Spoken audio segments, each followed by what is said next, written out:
Trash day had always been routine in my neighborhood. Every Thursday morning, the rumble of garbage trucks echoed down the street. Neighbors wheeled bins to the curb, and by mid-afternoon the cans stood empty, waiting to be brought back in. It was a rhythm as predictable as sunrise. For years, I had never given it a second thought until one Thursday, when my trash can didn't come back at all. At first, I assumed it was a mistake. Maybe the collectors had left it further down the block, or maybe the wind had rolled it out of sight. I walked the length of the street, scanning the curbs, but my can was nowhere to be seen. Every other house had its bin neatly in place, standing like little plastic soldiers in front of driveways. Mina was gone. I shrugged it off as a one-time fluke. Perhaps someone had accidentally grabbed it, thinking it was theirs, or maybe a neighbor had moved it without saying anything. But when the next week came and I rolled out a replacement can borrowed from a friend, the same thing happened. By mid-afternoon, the bin had vanished again, as though swallowed whole by the street. That was when suspicion crept in. It wasn't just a random accident anymore, it was a pattern, and in a neighborhood like mine, patterns usually pointed to one culprit. Karen. Everyone knew Karen. She was the self-appointed enforcer of unspoken rules, the watchful eye behind lace curtains, the woman who saw herself as the guardian of our community's standards. Officially, she wasn't even on the HOA board, but unofficially, she operated like she ran the whole neighborhood. From grass height to paint colors, she always had something to say, and most people tolerated her just to avoid the hassle. Still, stealing trash cans seemed beneath even her. It was petty, inconvenient, and strangely personal. But the more I thought about it, the more it made sense. Karen's own bin had looked battered and cracked for months. The lid barely stayed on, and I had overheard her complaining about the city refusing to replace it for free. Could it be that instead of paying for a new one, she had simply decided mine would do? The following week confirmed my suspicion. I decided to stay home on trash day, watching from the upstairs window that gave me a clear view of the street. The garbage truck rumbled through right on schedule, the mechanical arm lifting and emptying each bin in sequence. I saw my trash can, identical to everyone else's, set back neatly at the curb. Hours later, when most neighbors had already retrieved theirs, I noticed Karen walking down the sidewalk. She looked around, glanced over her shoulder, then casually wheeled my bin up her driveway as though it had always been hers. My jaw tightened.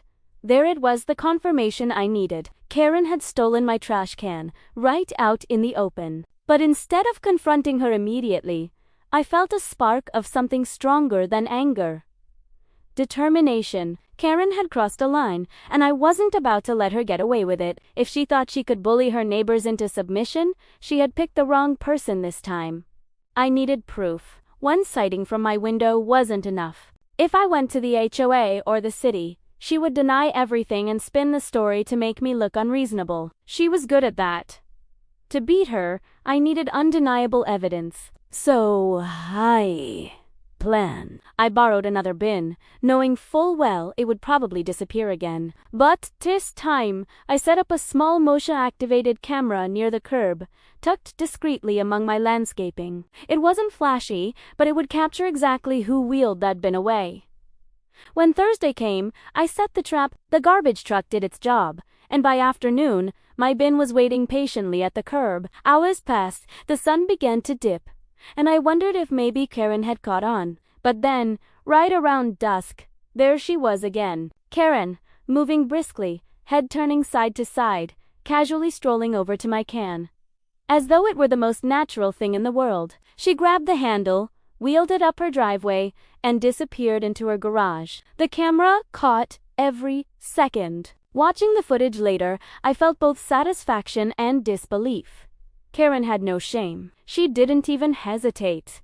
It was as though she genuinely believed she had the right to take what wasn't hers. But as I studied the video, something else caught my eye. When she opened her garage door, the camera captured just a sliver of the inside before it closed again. And in that sliver, I saw more than just my trash can. I saw a row of them. At least 3 different bins, lined against the wall, different shades, different markings, none of them matching. It wasn't just mine she had taken. Karen had a collection. The truth hit me like a jolt. This wasn't a petty one-time theft. Karen had been stealing trash cans from multiple neighbors, stockpiling them for herself. But why? And what was she hiding inside that garage that required so many? The mystery had deepened. I had proof of her stealing my bin, but now I had stumbled onto something bigger. Karen's obsession with controlling the neighborhood wasn't just about lawns and fences. It was about power, and she was hiding something behind that garage door. And I intended to find out what. The video evidence was clear. Karen had stolen my trash can. But the detail that truly gnawed at me wasn't the theft itself. It was the glimpse of her garage, lined with multiple bins that clearly didn't belong to her. 3, maybe 4 of them, mismatched and suspiciously pristine compared to the battered one she used to keep. Most people would have stopped there. I could have marched to the HOA with the footage, filed a complaint with the city, or even confronted Karen directly, but I didn't. Something about that glimpse inside her garage hooked me. It wasn't just about my missing trash can anymore. It was about what else she might be hiding. That night, I couldn't sleep. I replayed the video over and over, pausing at the exact moment the garage door lifted. Each time, the image seemed to reveal a little more. A faint outline of storage bins stacked in the back, cardboard boxers shoved against the wall, and those garbage cans, lined like trophies, each one from a different house. By morning, my curiosity had hardened into resolve. If Karen was stealing trash cans, there was a reason. Maybe it was petty, maybe it was sinister, but either way, I was going to uncover the truth. The first step was to find out who else was missing their bins. I started casually talking to neighbors in the days that followed, slipping questions into normal conversations. I asked the retired teacher across the street if she'd noticed anything odd on trash day. She chuckled bitterly and admitted her bin had gone missing 2 weeks ago. Another family,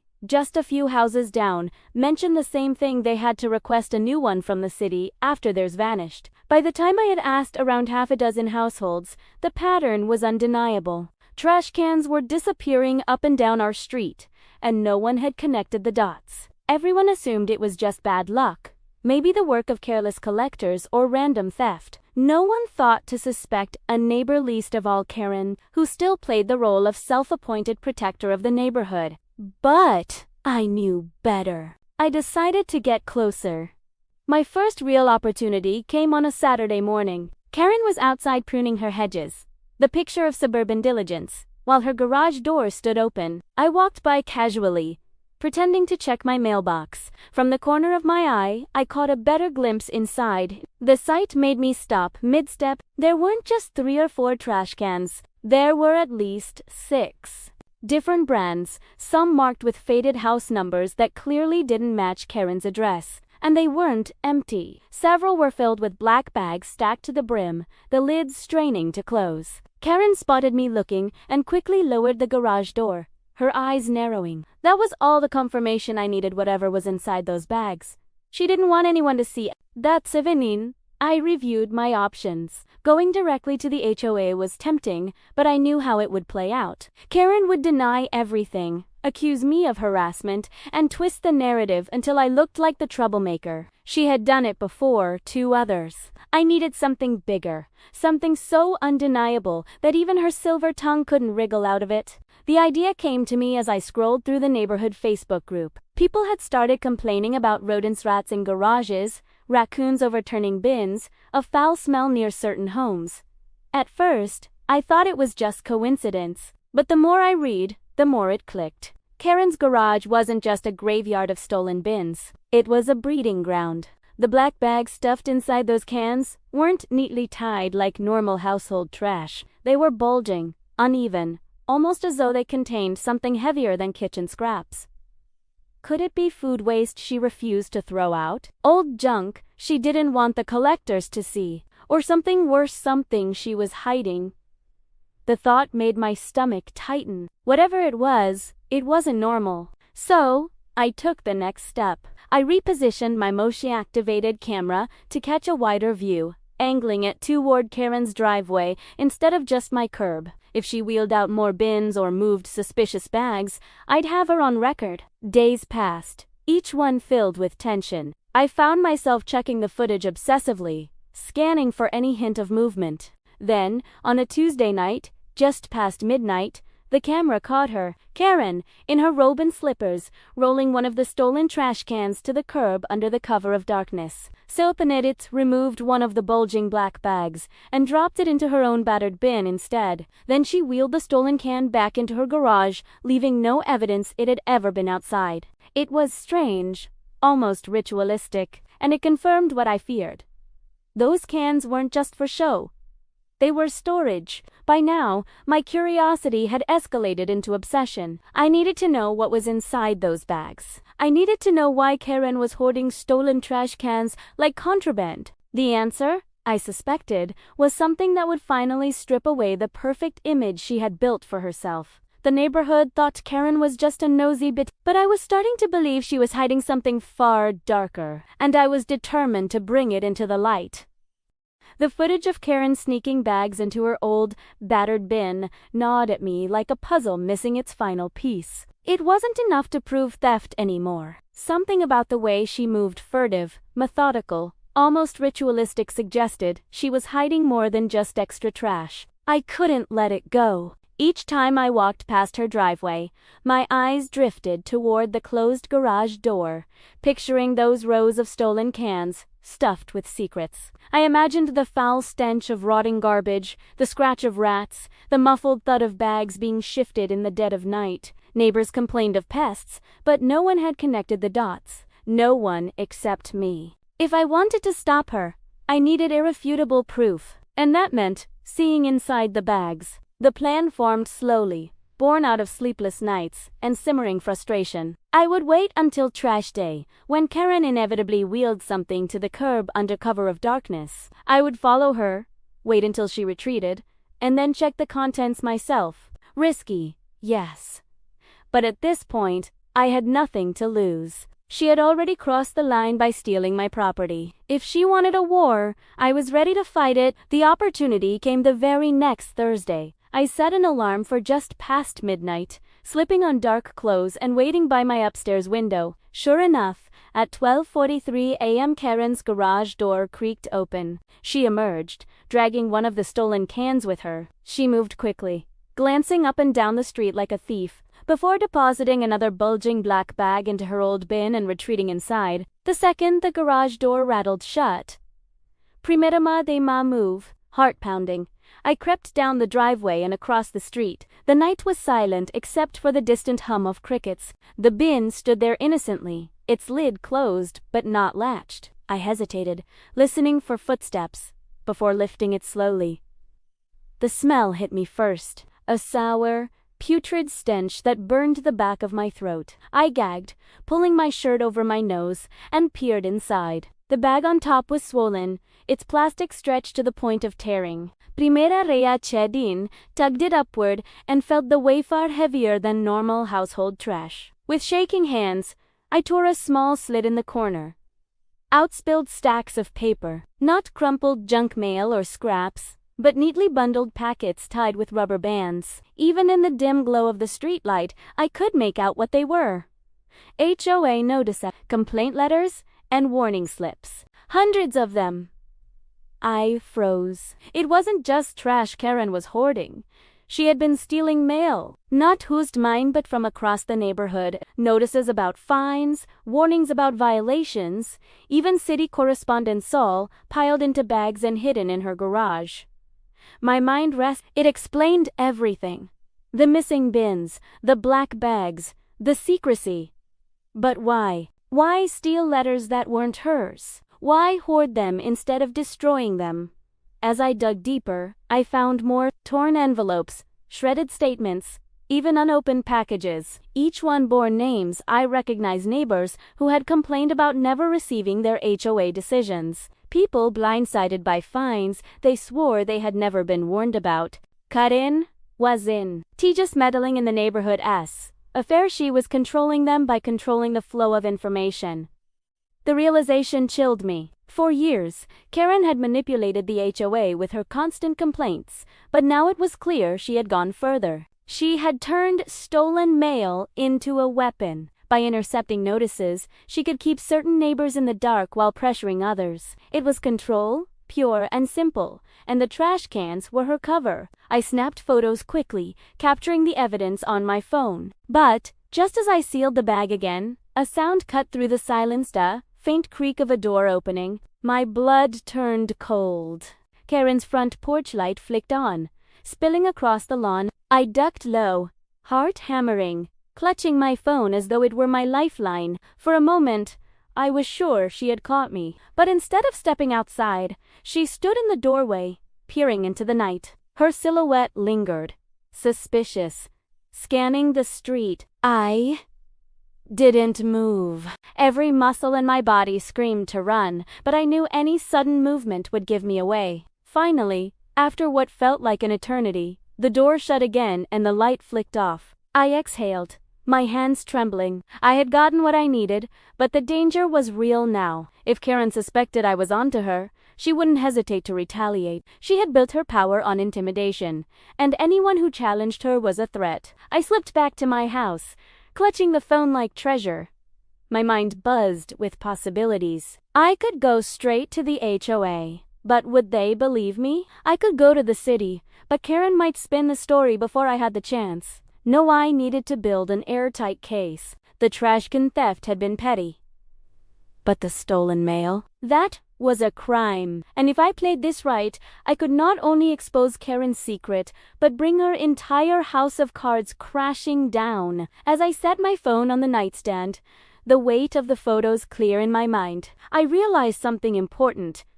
The war with Karen had escalated. It wasn't just about stolen property anymore. It was about exposing the rot she had hidden in plain sight. And I was ready to go all the way.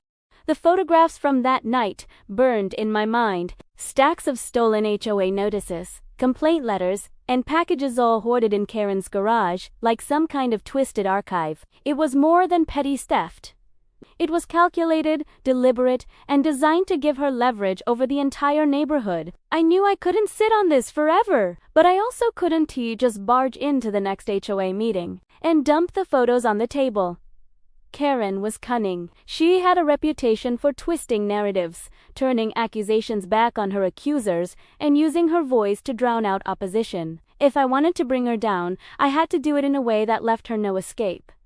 The first step was building allies. Quietly, I began speaking with neighbors I trusted. I approached the retired teacher across the street, the young couple with 2 kids, even the elderly man who'd lived on the block for decades. Each of them had their own frustrations with Karen fines they swore they never deserved, warnings they claimed never reached their mailbox. And when I showed them the photos, their faces told the story better than words ever could.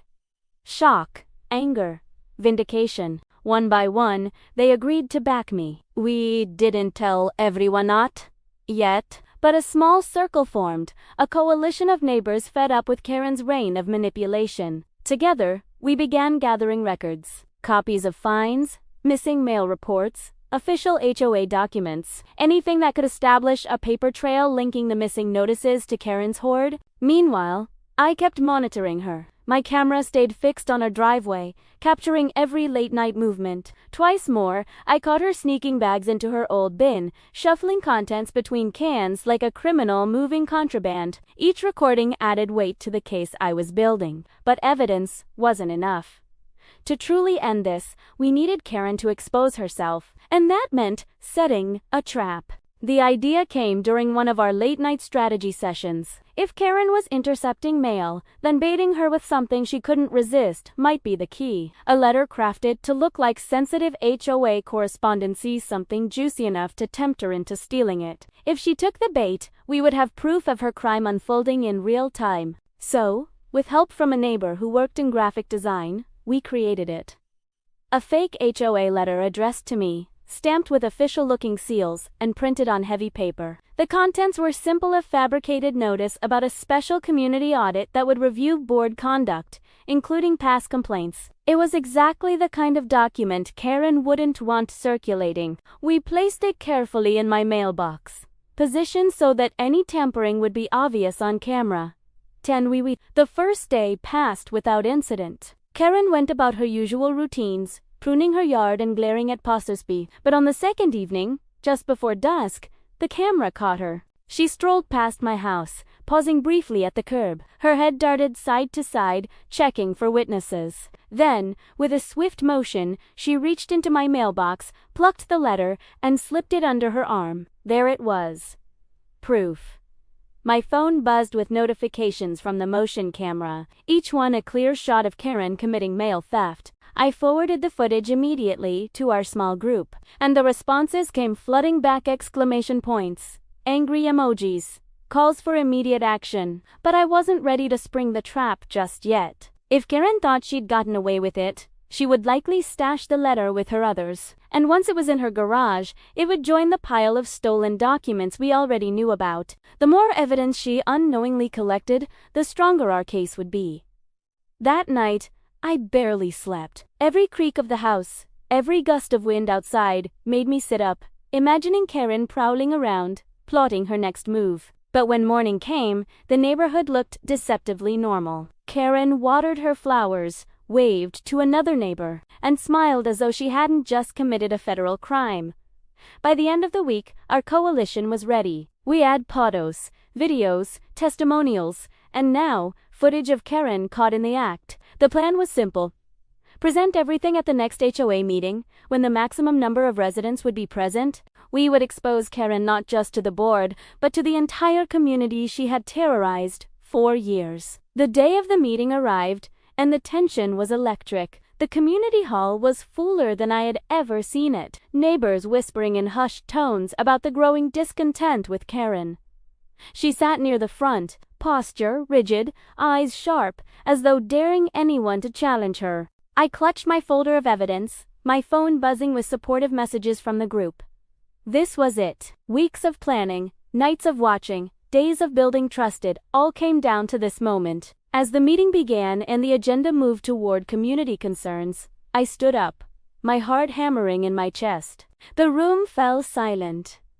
All eyes turned toward me. Even Karen's smile faltered slightly, though she quickly masked it with her usual smugness. This was it. The trap had been sprung, and Karen was about to face the consequences of everything she thought she had hidden behind that garage door. The silence in the room felt heavier than stone as I stood, clutching the folder to my chest. For weeks, Karen had thrived on that silence, neighbors too timid to confront her, too weary to fight back. But this time, the quiet wasn't her weapon, it was mine. The HOA president gave a nod, inviting me to speak. My voice, though trembling at first, carried a conviction that grew with every word. I began not with accusations, but with the truth that had been whispered behind closed doors for far too long. Missing fines, vanishing mail, neighbors fined for infractions they never knew about, and an endless string of conflicts that always seemed to end in Karen's favor. Faces around the hall nodded, murmurs of agreement rippling like waves. Karen's eyes narrowed, her lips pressed into a thin line, but she didn't interrupt, not yet. Then, I opened the folder. Inside were the photographs, each one mounted neatly on sheets of paper. I laid them out on the front table like pieces of a puzzle. Grainy nighttime shots of Karen dragging my trash can. Clear images of her garage stacked high with stolen notices. And finally, the most damning video stills of her hand reaching brazenly into my mailbox, stealing the fake HOA letter. The murmurs turned into gasps. People leaned forward in their seats, whispering sharply to one another. The president frowned, adjusting his glasses as he studied the evidence. But Karen shot to her feet. Her voice exploded across the hall, sharp and defensive, dripping with venom. She accused me of fabricating everything, of staging the photos, of manipulating the video. She pointed at me with a trembling finger, her face flushed with rage. But the more she shouted, the less convincing she became. Because I wasn't done. I pulled out the final piece of evidence, the real letter, the one she had stolen. I explained how we had crafted it as bait, how we had positioned cameras to record every angle, and how the letter had vanished from my mailbox only to reappear among the pile in her garage. Karen froze. Her mouth opened, but no words came out. She glanced around the room, searching desperately for support. But what she saw instead were dozens of neighbors glaring back at her. Some whispered angrily, others shook their heads. The quiet coalition we had built was no longer silent. They stood now, one after another, sharing their own experiences: missing mail, unexplained fines, warnings they swore they never received. It was a domino effect, and Karen was caught in the middle as the tiles fell. The HOA board sat stunned as testimony piled on. What had started as suspicion was now undeniable. The stolen trash can had been the thread, and by tugging at it, we had unraveled the entire tapestry of Karen's control. The president finally raised his hand, calling the room to order. He spoke with a gravity I hadn't heard before, reminding everyone that mail theft wasn't just an HOA violation, was a federal crime. The weight of those words seemed to crush Karen in her chair. For the first time, her shoulders sagged, her eyes darting to the floor. But the real blow came from the neighbors themselves. They demanded action, immediate action. Removal from the board, repayment of fines, restitution for the chaos she had caused. One by one, voices grew louder, angrier, until the meeting hall echoed with a unanimous roar. Karen had to go. The board took a formal vote right then and there, and with every hand raised against her, Karen's face drained of color. Her reign of intimidation was over. Her authority stripped away in a single, humiliating moment. But as the vote concluded and the meeting adjourned, I couldn't help but notice the way Karen gathered her things.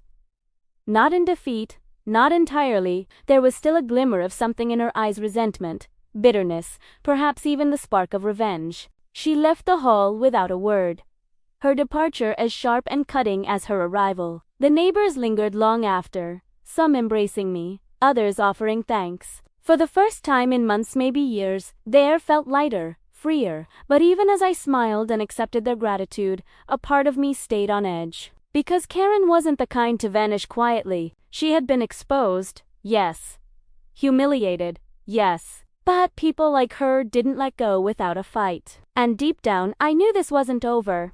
The days after the HOA meeting felt like a breath of fresh air. For once, neighbors waved without suspicion, conversations flowed without tension, and the suffocating cloud of Karen's control seemed to lift from the street. But peace, when it finally came, was fragile. Karen had been dethroned, her authority stripped, and her reputation shredded in front of everyone. But she wasn't the kind of person who accepted defeat. It wasn't in her nature to slink away quietly. And deep down I knew she was planning something, one last desperate attempt to claw her way back into relevance. It didn't take long for the cracks to show. Within a week, new rumors began trickling through the neighborhood. Karen was telling anyone who would listen that I had framed her, that the evidence was fake, that the coalition of neighbors had conspired against her, and that she was the victim of a smear campaign. She threatened lawsuits, claimed she would clear her name, and even hinted she would appeal to higher authorities. But the more she shouted,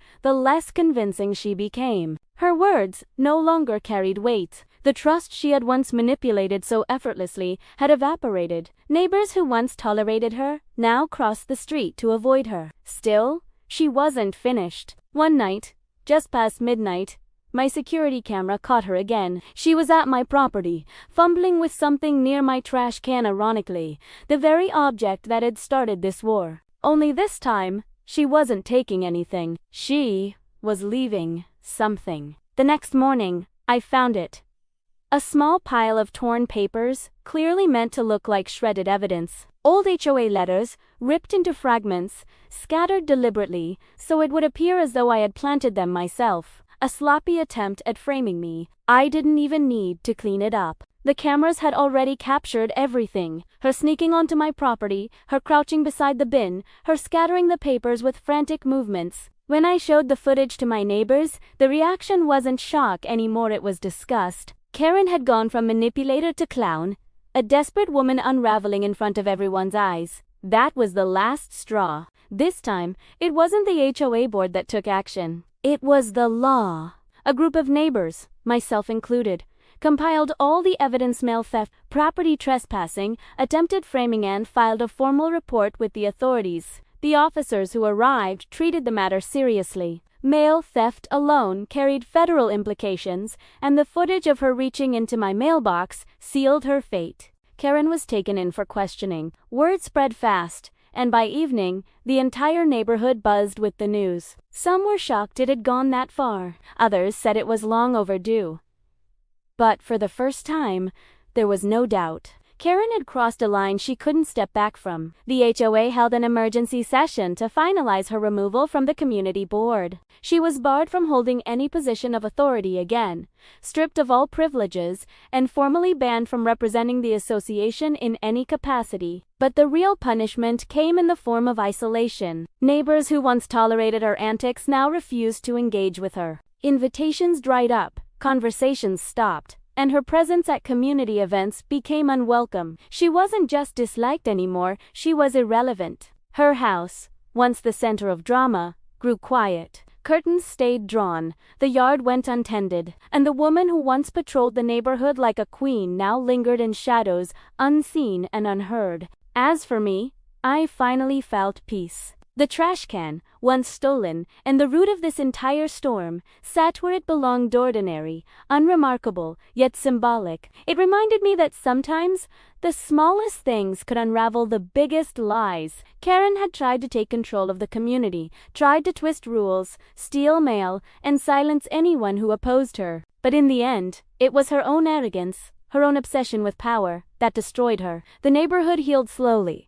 Laughter returning to streets that had once echoed with tension. Children played outside without fear of being scolded. Neighbors shared cookouts without whispers of fines. And the HOA, now under new leadership, finally acted in the best interest of everyone, not just one person's ego. Karen, however, became nothing more than a cautionary tale, whispered over fences and recalled with a shake of the head. The woman who stole a trash can and, in doing so, exposed her own darkest secret. And for me, that was enough. Revenge hadn't come through shouting matches or petty retaliation. It had come through truth, patience, and the strength of a community that finally stood together. Karen's reign was over. For good.